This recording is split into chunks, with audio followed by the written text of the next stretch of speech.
السلام علیکم۔ وعلیکم السلام علیکم السلام ڈاکٹر صاحب۔ ورحمۃ اللہ وبرکاتہ۔ سمیہ فاروق، خیریت سے ہیں آپ؟ جی الحمدللہ۔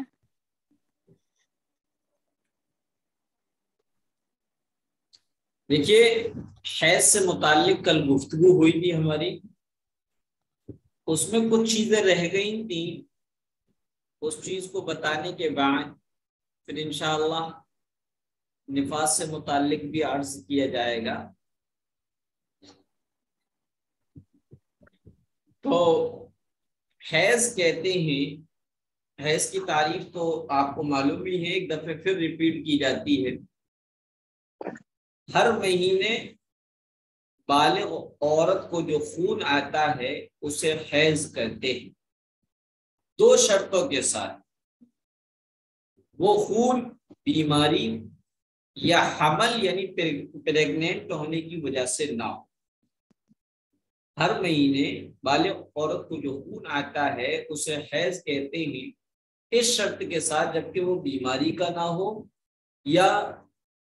پریگننٹ یعنی حمل کی وجہ سے نہ ہو۔ حیض کی مدت بھی آ گئی تھی، حیض کی کم سے کم مدت 3 دن 3 رات ہے، اس سے ذرا بھی کم ہوا تو وہ حیض نہیں، استحاضہ یعنی بیماری کا خون۔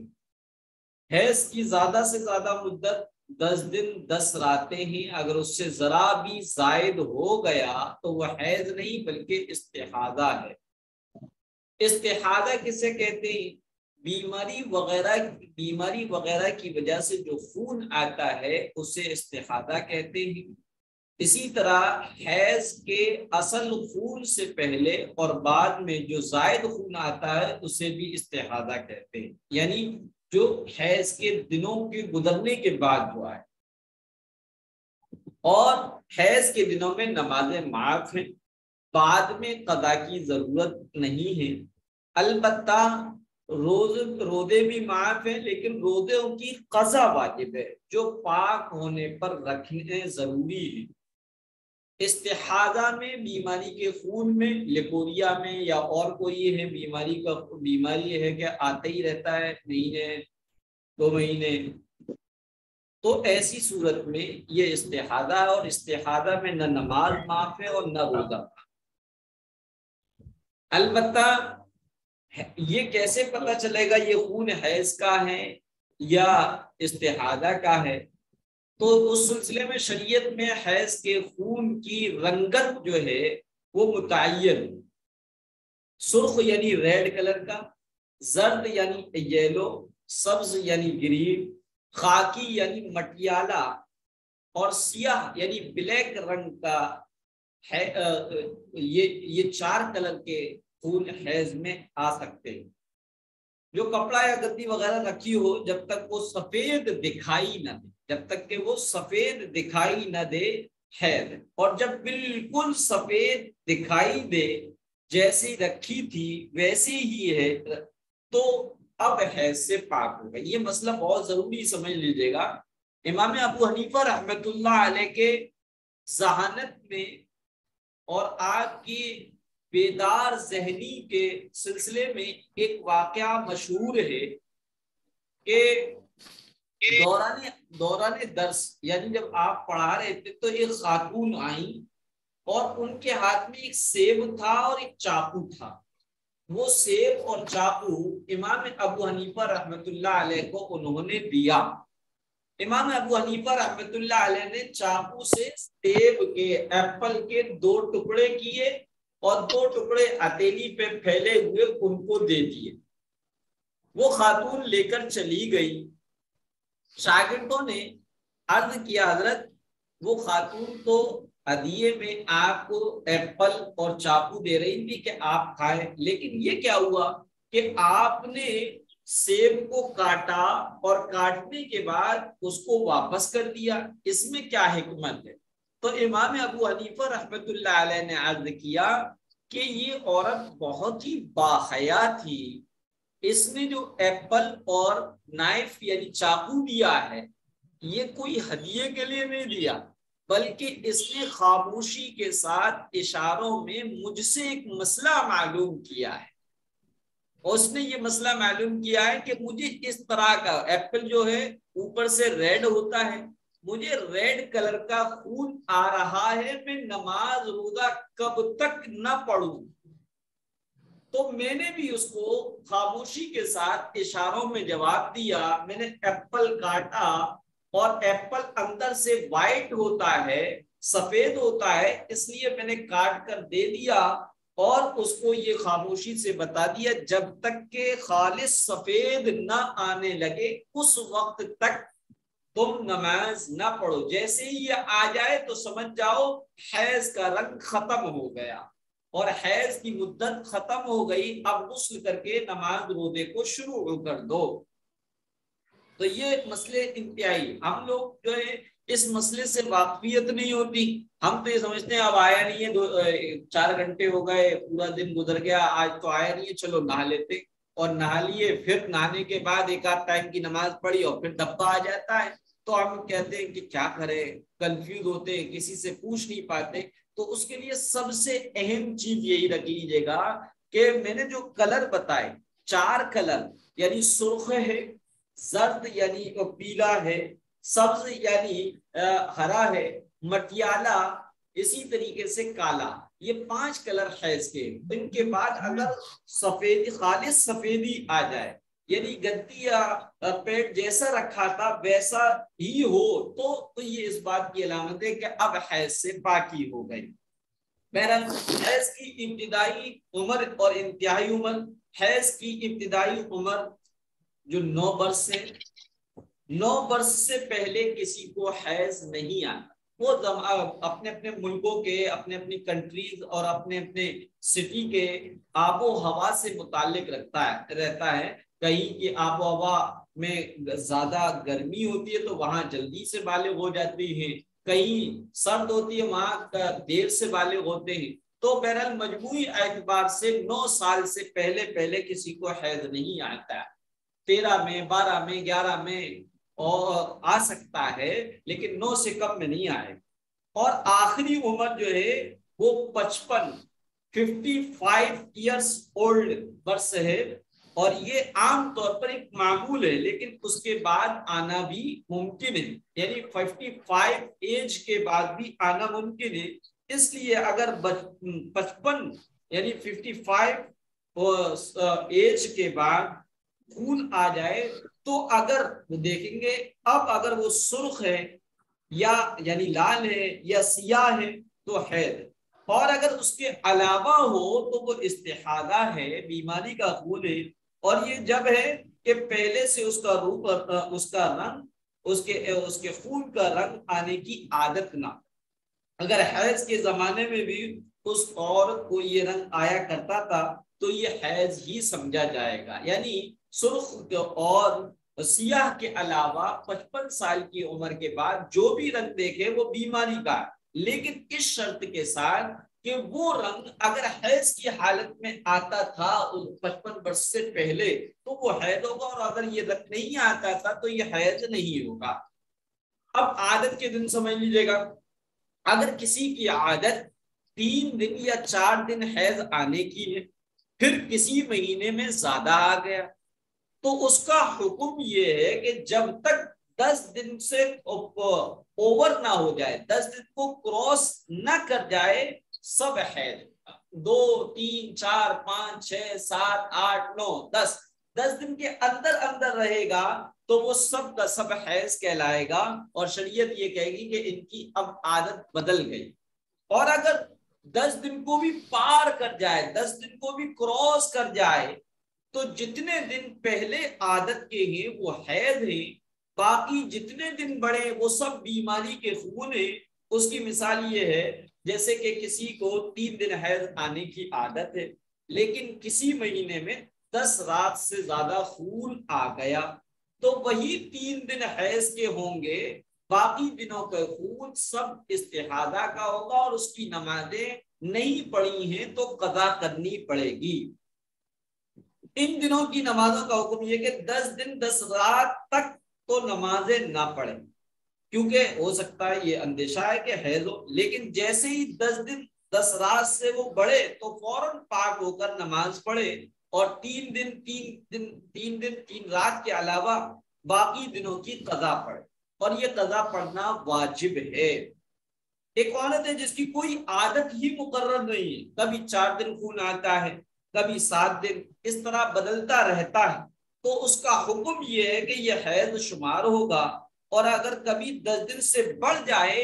تو دیکھا جائے گا کہ اس سے پہلے مہینے میں، اس سے پہلے والے مہینے میں کتنے دن حیض آیا،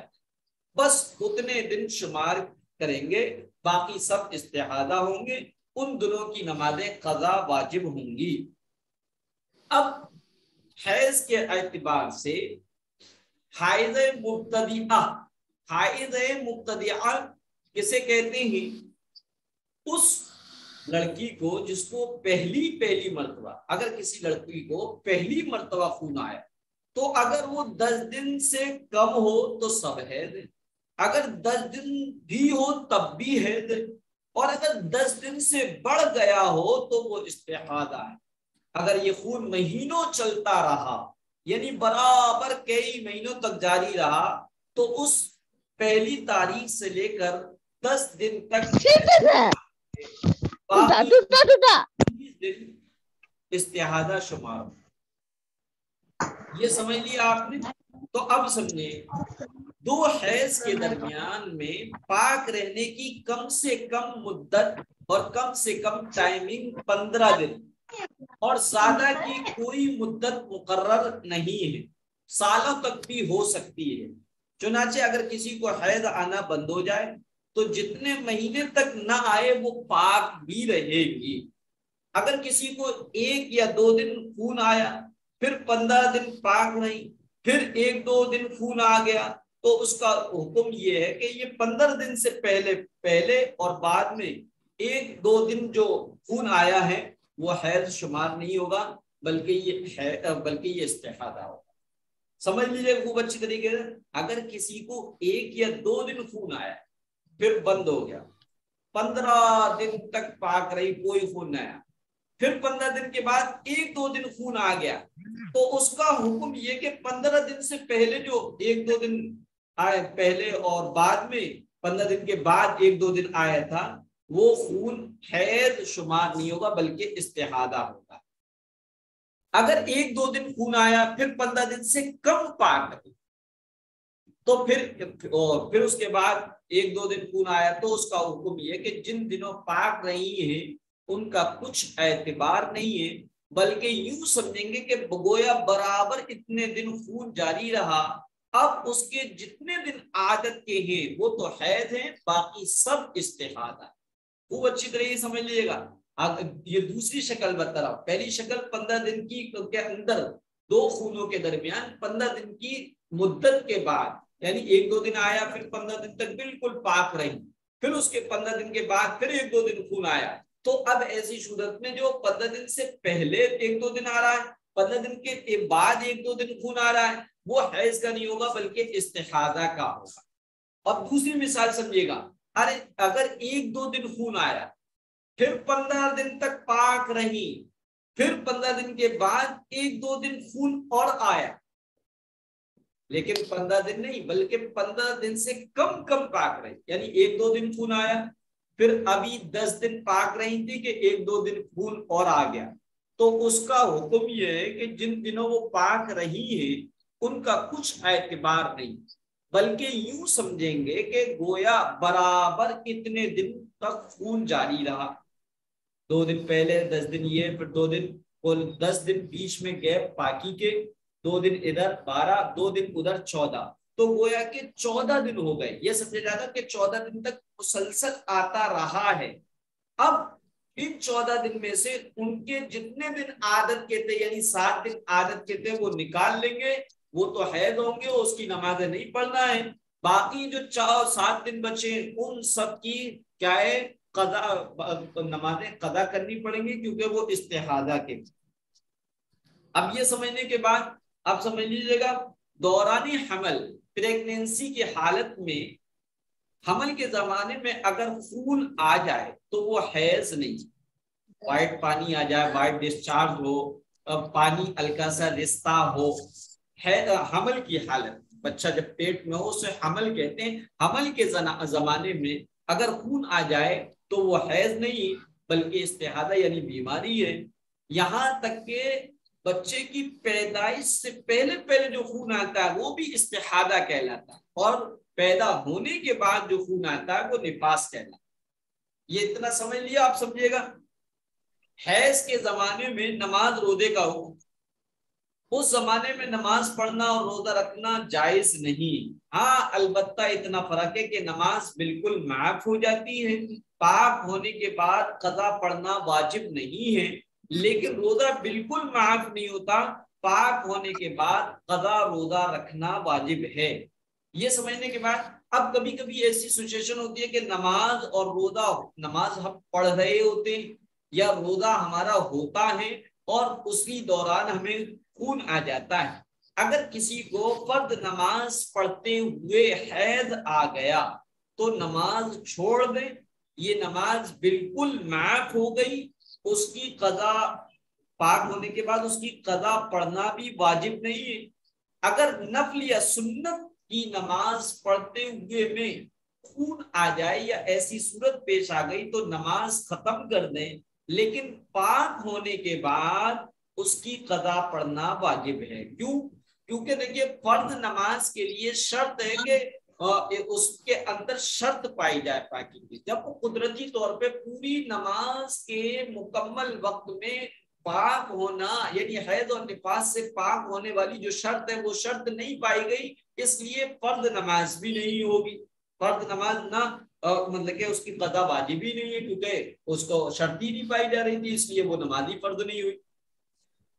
البتہ نفل اور سنت چونکہ یہ شروع کرنے سے واجب ہو جاتی ہیں, اس لیے شروع کر دی تھی اور بیچ میں حیض آ گیا تو ایسی صورت میں نفل اور سنت نماز پاک ہونے کے بعد قضا کرنی پڑے گی اور قضا کرنا واجب. اور اگر روزے کی حالت میں حیض آ گیا, چاہے آدھا دن گزرنے کے بعد بھی ایسی صورت پیش آ گئی یا افطار سے پہلے بھی یہ صورت پیش آ گئی تو ایسی صورت میں روزہ ٹوٹ جائے گا, چاہے فرض ہو یا نفل ہو, چاہے روزہ فرض ہو چاہے نفل ہو, پاک ہونے کے بعد قضا رکھنا ہے. نماز کے بالکل آخری وقت میں حیض آ گیا, ابھی تک نماز نہیں پڑھی تھی لیکن آخری وقت میں حیض آ گیا تو نماز معاف ہو گئی, قضا واجب نہیں ہے. یہ سمجھنے کے بعد اب آئیے گا حیض کی حالت میں ازدواجی تعلقات. حیض کے زمانے میں میاں بیوی کا خاص تعلق یعنی صحبت کرنا تو جائز نہیں, البتہ ناف سے لے کر گھٹنے تک کا جسم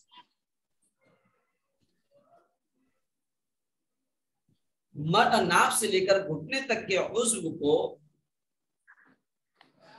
اس سے کھیلنا یا اس سے کرنا, اس کے علاوہ یہ ناف سے لے کے گھٹنے تک کے حصے کو چھوڑ کر باقی سب باتیں درست ہیں, جیسے کھانا پینا ہے, لیٹنا وغیرہ ہے. کسی کی عادت 5 دن یا 9 دن, ایک اور مسئلہ سمجھ لیں, کسی کی عادت 5 یا 9 دن ہے, اب عادت کے مطابق خون بند ہو گیا تو ایسی صورت میں جب تک غسل نہ کریں صحبت درست نہیں ہے. بغیر غسل کیے ہوئے صحبت درست نہیں ہے. کب؟ جبکہ عادت 5 یا 9 دن کی ہے یعنی 10 دن سے کم کی ہے, تو ایسی صورت میں شوہر سے کے ساتھ ملنا بغیر غسل کیے ہوئے درست نہیں. اگر غسل نہ کیا ہو, خون بند ہونے کے بعد ایک نماز کا وقت گزر جائے کہ ایک نماز کی قضا اس کے ذمہ واجب ہو جائے, تب تو صحبت درست ہے, اس سے پہلے درست نہیں. یعنی یا تو غسل کر لے یا ایک مکمل نماز کا وقت گزر جائے تب ہی تو صحبت درست ہے, اس سے پہلے درست نہیں. اگر عادت 5 دن کی تھی اور خون 4 دن آ کر بند ہو گیا تو ایسی صورت میں غسل کر کے نماز پڑھنا واجب ہے, لیکن جب تک 5 دن پورے نہ ہو جائیں صحبت کرنا درست نہیں ہے. نماز کے لیے تو یہ کہ عادت 5 دن کی تھی اور خون 4 دن ہی میں آ کر بند ہو گیا تو اور وائٹ کلر کا آ گیا جو کہ نشانی اس بات کی ہے کہ حیض ختم ہو گیا، تو ایسی صورت میں غسل کر کے نماز پڑھنا تو واجب ہے، لیکن صحبت درست نہیں ہے۔ لیکن جب تک 5 دن پورے نہ ہو جائیں صحبت کرنا درست نہیں ہے، کیونکہ اندیشہ ہے، ہو سکتا ہے خون پھر نہ آ جائے۔ اگر 1-2 دن خون آ کر بند ہو گیا تو غسل کرنا واجب نہیں ہے، وضو کر کے نماز پڑھے، کیونکہ 1-2 دن کا خون جو ہوگا وہ حیض نہیں بلکہ استحاضہ ہوگا، اور استحاضہ سے غسل واجب نہیں ہوتا ہے، اس لیے غسل کرنا واجب نہیں ہے، وضو کر کے نماز پڑھے۔ لیکن ابھی شوہر سے تعلق قائم کرنا درست نہیں۔ اگر 15 دن سے پہلے دوبارہ آ جائے تو سمجھا جائے گا کہ وہ حیض کا زمانہ تھا، اب عادت دیکھ کر جتنے دن حیض کے ہوں وہ نکال کر باقی دن کی نمازیں قضا کریں۔ اگر 15 دن گزر گئے اور خون نہیں آیا تو وہ 1-2 دن حیض کے، وہ 2 دن جو تھے وہ استحاضہ کے سمجھے، اور جو نمازیں ان دونوں چھوڑ دی تھی ان کی قضا پڑھے۔ اب ایک اور مسئلہ سمجھ لیں، نماز اور روزے کے بالکل آخری وقت میں حیض بند ہوا، ابھی جو نماز اور روزے میں کہ آخری وقت میں حیض آیا تھا اس کے مسئلے تھے۔ اگر حیض بالکل نماز کے آخری وقت میں بند ہوا تو دیکھا جائے گا کہ اگر 10 دن سے کم آیا ہے اور ایسے وقت بند ہوا ہے کہ وقت بالکل تنگ ہے کہ جلدی اور پھرتی سے غسل کے فرائض، اس میں 3 فرض ہے، غسل کے فرائض ادا غسل کر کے اتنا وقت باقی رہتا ہے کہ جس میں صرف ایک مرتبہ اللہ اکبر کہہ کر نیت باندھ سکتی ہے، تو اس سے زیادہ کچھ نہیں پڑھ سکتی، تب بھی نماز اس پر واجب ہو گئی، قضا پڑھنا پڑے گی۔ سمجھ میں آ گیا؟ دوسرا، اگر پورے 10 دن ہو اور صرف اللہ اکبر کہہ سکتی ہو تو بھی نماز واجب۔ 10 دن پر صرف اتنا کہ اگر نماز کا اتنا وقت باقی ہے کہ صرف اللہ اکبر کہہ سکتی ہے تو تب بھی نماز واجب ہو، اور 10 دن سے کم ہے تو اس میں تفصیل یہ کہ نہا کر، اور نہانا کیسا جس میں فرائض غسل ادا ہو سکتے ہیں پھرتی سے، اور نہا کر اللہ اکبر کہہ کر نیت باندھنے کے برابر وقت بچا ہے تب نماز فرض ہوگی اور اس کی قضا واجب۔ اگر رمضان شریف میں رات میں پاک ہوئی تو ایسی صورت میں اگر پورے 10 دن تک حیض آیا ہو اور ایسے وقت میں پاک ہوئی ہو کہ صرف اللہ اکبر بھی نہیں کہہ سکتی کہ سحری کا وقت ختم ہو گیا، تب بھی صبح کا روزہ واجب ہے، اس کو چاہیے کہ نیت کرے اور صبح غسل کر لے اور روزہ رکھے۔ اور اگر 10 دن سے کم حیض آیا اور ایسے وقت پاک ہوئی کہ صرف فرائض غسل ادا کر کے غسل تو کر لے گی لیکن روزے کا وقت ختم ہونے سے پہلے اللہ اکبر نہیں کہہ سکتی، تب بھی روزہ واجب ہو گیا۔ نماز کے مسئلے میں الگ الگ تھا لیکن اس میں بالکل ایک ہی ہے۔ اگر غسل نہ کیا ہو تو چاہیے کہ نیت کر لے اور بعد میں غسل کر لے۔ اگر 10 دن سے کم آیا اور ایسے وقت بند ہوا کہ پھرتی سے غسل کرنے کا وقت بھی نہیں ہے تو روزہ رکھنا جائز نہیں، سارا دن روزے داروں کی طرح رہے، پھر اس کی بعد میں قضا کرے۔ بہرحال یہ مسئلے تو خواتین ہی اچھی طریقے سے سمجھا سکتی ہیں، میں نے اپنی حیثیت اور وسعت کے مطابق آپ کو بہت ہی محدود الفاظ میں اور بہت ہی دائرے میں رہتے ہوئے سمجھایا ہے۔ اب یہ سمجھ لیں کہ نفاس کسے کہتے ہیں۔ بچہ پیدا ہونے کے بعد جو خون آتا ہے اس کو نفاس کہتے ہیں۔ نفاس کی زیادہ سے زیادہ مدت 40 دن ہے اور کم کی کوئی مقدار متعین نہیں، اگر 1-8 گھنٹے بھی خون آ کر بند ہو جائے تو وہ بھی نفاس۔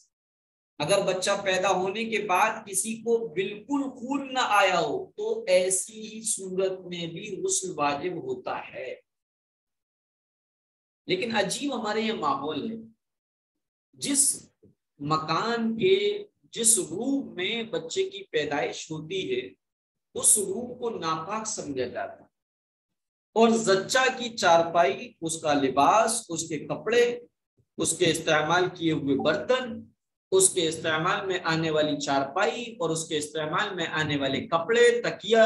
اور بستر وغیرہ سب کو ناپاک سمجھا جاتا اور اس کے پاس کوئی نہیں جاتا۔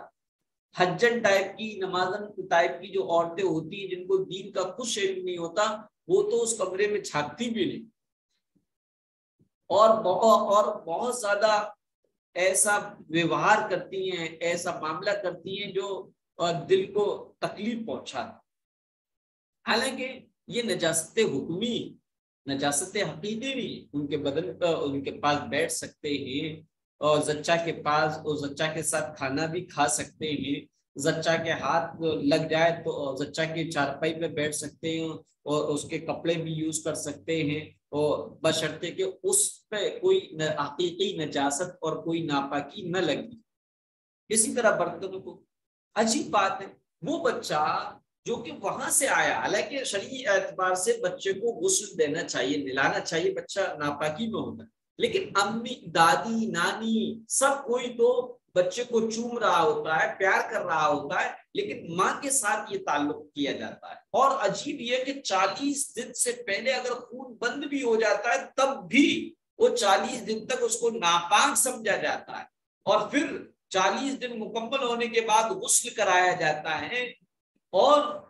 اس پورے گھر کو دھویا جاتا ہے۔ بعد میں کہا تو ایک صاحب کے تو آئے قرآن خوانی کے لیے میرے پاس، میں نے کہا ٹھیک ہے آپ فلاں ٹائم میں بچوں کو لے جانا۔ دوسرے دن ان کا فون آیا کہ نہیں مصعب رہنے دیجئے، وہ امی کہہ رہی ہیں کہ ابھی جو ہے بابی کے بچہ ہوا ہے، ابھی نہیں، ابھی تو قرآن شریف پڑھنا غلط ہو جائے گا کیونکہ گھر ناپاک ہے، ہم اتنے دن بعد جب پورا گھر دھو لیں گے جب آپ بلائیے۔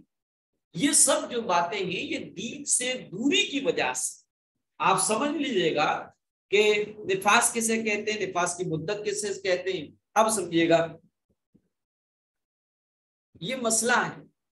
اور اس مسئلے کو خوب اچھی طریقے سے سمجھ لیجئے گا۔ اگر بچے دو طریقے سے پیدا، سر کی طرف سے ہوتے ہیں اور پاؤں کی طرف سے، کوئی بچہ پاؤں پہلے نکلتے ہیں، کسی کا سر پہلے نکلتا ہے۔ اگر بچہ پیدا ہوتے وقت سر کی طرف سے ہو رہا تو سینے تک نکلنے تک اگر اس کے اندر زندگی کے آثار تھے اور پھر پورا نکل آنے کے بعد وہ مر گیا، اللہ کو پیارا ہو گیا، انتقال ہو گیا، تو ایسے بچے کو زندہ سمجھا جائے گا، اس کا غسل بھی ہوگا، اس کو کفنایا بھی جائے گا، اس کی نماز جنازہ بھی پڑھی جائے گی۔ اسی طریقے وہ بچہ جو پاؤں کی طرف سے ہو رہا ہے تو ناف تک، کنڈلی تک نکلتے نکلتے اس کے جسم میں حرارت تھی، زندگی کے آثار اور نشانیاں موجود تھی، تو ایسی صورت میں وہ بچہ مکمل نکلنے کے بعد مر جاتا ہے تو اس کو بھی غسل دیا جائے گا، کفنایا جائے گا، اور کیا ہے، نماز جنازہ بھی پڑھی جائے گی۔ لیکن کوئی بچہ ایسا ہے جو ماں کے پیٹ ہی میں مر گیا، یا سر کی طرف سے ہو رہا تھا لیکن کوئی آثار، بدن بالکل اس کا ٹھنڈا تھا، یا پیلا پڑ رہا تھا، یا نیلا پڑ رہا تھا، تو ایسی صورت میں وہ یہ سمجھا جائے گا کہ وہ مردہ ہی ہوا ہے، لہذا مردہ بچے کو کفن دیا جائے گا اور غسل دیا جائے گا، یعنی مصنوع طریقے پہ نہیں ویسے، اور پھر اس کو جو ہے اس پہ نماز جنازہ نہیں ہوگی، بلکہ بغیر نماز جنازہ کیے ہوئے اس کو دفنا دیا جائے گا۔ اب یہ اتنا مسئلہ سمجھیے تو اب سمجھیے گا، اگر آدھا یا آدھے سے زیادہ بچہ نکلا ہے لیکن ابھی پورا نہیں نکلا، تو اس وقت جو خون آئے وہ نفاس کے حکم میں، اور آدھے سے کم نکلا ہے تو اس وقت جو خون آیا ہے وہ استحاضہ کے حکم۔ اگر ہوش و حواس باقی ہو، نماز کا وقت ہو جائے تو اس وقت کی نماز بھی واجب ہے۔ واجب ہونے کا مطلب یہ کہ کیا ہے، بعد میں اس کی قضا کرے گی وہ نفاس کی مدت کے ختم ہونے۔ اور اب اگر کسی کا حمل گر گیا اور اس کے بعد خون نکلا تو ایسی صورت میں اگر بچے کا ایک آدھ عضو بن گیا ہے، پارٹس آف باڈی میں ایک آدھ پارٹس اس کا بن گیا تو اس کے بعد آنے والا خون نفاس کے حکم میں، اور اگر بچے کا کوئی پارٹس نہیں بنا، بس گوشت ہی گوشت ہے، تو اس کے بعد نکلنے والا خون نفاس نہیں ہے۔ اگر وہ خون حیض بن سکے تو حیض ہے، یعنی مدت و عادت دیکھنے کے بعد اگر حیض نہ بن سکے تو استحاضہ ہے۔ اب یہ سمجھ لیں مدت نفاس سے زیادہ خون، اگر خون 40 دن سے بڑھ گیا تو اس صورت میں 40 دن نفاس کے ہیں، اور جتنا زیادہ آیا ہے وہ سب بیماری اور استحاضہ ہے، فوراً نہا دھو کر نماز پڑھنا شروع کر دیں اور بند ہونے کا انتظار نہ کریں۔ اگر یہ پہلا بچہ نہیں ہے، اس سے پہلے بھی یہ معاملہ پیش آ چکا ہے، تو اپنی عادت کو دیکھیں کہ نفاس کی عادت کتنی تھی، پہلے کتنے دن نفاس آیا تھا، جتنے دن نفاس کی عادت ہو اتنے ہی دن نفاس کے شمار کریں، باقی سب استحاضہ ہو۔ اگر کسی کی عادت 30 دن نفاس آنے کی ہے اور اب کی بات 30 دن پر بھی بند نہیں ہوا، تو ایسی صورت میں غسل نہ کرے بلکہ انتظار ہے۔ اگر 40 دن پر بند ہو گیا تو یہ سب نفاس ہے، اگر 40 دن سے بڑھ گیا تو 30 دن نفاس کے ہوں گے، باقی سب استحاضہ ہیں۔ اب غسل کر کے ان دنوں کی نماز اور روزہ قضا کریں۔ اب یہ سمجھ لیا تو اب یہ سمجھیں کہ نفاس کی حالت میں نماز وہی حیض کی طرح نماز تو بالکل معاف ہے، البتہ روزے کی بعد میں قضا کرنا ہے۔ جس عورت پر غسل واجب ہو، جیسے جنبی ہے، جنبی یعنی شوہر سے مل لینے کی وجہ سے، یا حیض و نفاس والی ہوں، تو اس کو مسجد میں جانا، کعبہ شریف کا طواف کرنا، کلام مجید پڑھنا اور کلام مجید کا چھونا جائز نہیں ہے۔ قرآن کریم کسی جزدان میں ہو یا رومال میں ہو یا کسی کپڑے وغیرہ میں لپٹا ہوا ہو، تو اگر یہ چیزیں اس کے ساتھ سلی ہوئی نہ ہو تو بے وضو ہونے کی حالت میں ان چیزوں کو کے ساتھ قرآن مجید کو چھونا اور اٹھانا درست نہیں۔ اور اگر یہ چیزیں سلی ہوئی نہ ہو بلکہ الگ کرنے یا اتارنے سے اتاری جا سکتی ہوں، تو ان کے ساتھ قرآن کریم کا چھونا اور اٹھانا درست ہے۔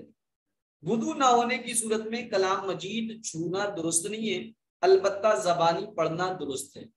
اگر کسی کے کتبے میں یا پیسے پر یا پلیٹ یا کٹوری پر یا تعویذ یا کسی چیز میں قرآن پاک کی کوئی آیت لکھی ہوئی ہو، تو اس حالت میں ان لوگوں کے لیے ان سب چیزوں کا چھونا درست نہیں ہے۔ البتہ اگر یہ چیزیں کسی تھیلی وغیرہ میں یا ریپر میں رکھی ہوں تو اس تھیلی وغیرہ کو چھونا اور اٹھانا درست ہے۔ اسی طریقے سے کسی دوپٹے کے کنارے پر قرآن دوپٹے سے یا اپنے قمیص یعنی چھپر کے دامن سے قرآن کو پکڑنا، وضو ٹوٹ جاتا ہے تو لوگ جو ہیں اپنے دوپٹے کے کنارے سے اس کو بند کرتے ہیں یا جھمپر کے دامن سے اس کو بند کرتے ہیں یا چھو لیتے ہیں، تو درست نہیں ہے۔ ہر وہ کپڑا جو بدن پر پہنا ہوا ہے اس سے چھو نہیں سکتے۔ ہاں اگر بدن سے الگ کوئی کپڑا ہو جیسے ہینکی ہے، رومال وغیرہ ہو، تو اس کو پکڑ کر اٹھانا اور چھونا درست ہے۔ حالت حیض، نفاس اور جنابت میں قرآن پاک پڑھنے کی اجازت نہیں ہے، نہ زبانی نہ ہی دیکھ کر۔ پوری آیت تو پڑھنا بالکل جائز، لیکن اگر پوری آیت نہ پڑھیں بلکہ آیت کا ذرا سا ٹکڑا یا آدھی آیت پڑھیں تو جائز ہے، لیکن وہ آدھی آیت بھی اتنی بڑی نہ ہو کہ کسی چھوٹی 3 آیت کے برابر ہو جائے۔ حالت حیض، نفاس اور جنابت میں اگر سورہ فاتحہ پوری کی پوری دعا کی نیت سے پڑھے، تلاوت کے ارادے سے نہ پڑھے تو جائز۔ اسی طرح دعا کے مضمون پر مشتمل آیات بھی دعا کی نیت سے پڑھنا درست ہے، جیسے ربنا آتنا فی الدنیا حسنہ، ربنا لا تؤاخذنا ان نسینا وغیرہ، جتنے بھی ربنا ہیں۔ اور اگر کوئی عورت قرآن پاک پڑھاتی ہے، معلمہ ہے، تو ایسی حالت میں ان کے لیے حجے کروانا درست ہے، اور رواں کرواتے وقت پوری آیت پڑھنا جائز نہیں، بلکہ ایک ایک دو لفظ کے بعد سانس توڑ دیا کریں اور کاٹ کاٹ کر آیت کا رواں کروایا جائے۔ جیسے کوئی بچی پڑھ رہی ہے ایاک نعبد و ایاک نستعین، وہ پڑھ نہیں پا رہی ہے، غلط پڑھی ہے، تو آپ اس کو ہجے کر کے یا آیت کو ای یا کا نا